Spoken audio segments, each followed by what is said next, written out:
წინა ვიდეოში ჩვენ უკვე ვისაუბრეთ ზეციდან შობის მნიშვნელობაზე. ხოლო ახლა მინდა ვისაუბრო, საიდან მოდის ზეციდან შობა. როგორ იბადება ადამიანში რწმენა, იმიტომ რომ რწმენის გარეშე შეუძლებელია ღმერთის მოსაწონად ყოფნა და შეუძლებელია რწმენის გარეშე ზეციდან შობის მიღება. რწმენა მოდის სიტყვისაგან. ასე ამბობს უფლის სიტყვა, რწმენა მოსმენისაგან, ხოლო მოსმენა ღმერთის სიტყვისაგან.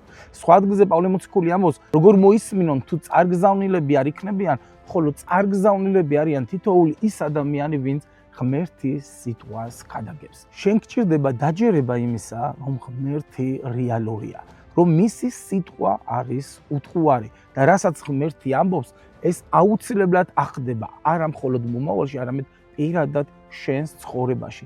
ამიტომ სიტყვა, რომელსაც გადმოცემ, რომელსაც ვქადაგებ, რომელსაც ვწერთ, რომელსაც გიზიარებ, არის მნიშვნელოვანი შენი მომავალი ცხოვრებისთვის, რომ მიიღო ზეციდან შობა და გწამდეს და გჯეროდეს იმ გამოცხადების, იმ ძვირფასი ღმერთის სულის და სიყვარულის, რომელიც არ ჩანს, მაგრამ რეალურად ჩვენს ცხოვრებაში მოქმედებს. უფალმა დაგლოცოთ. ამინ.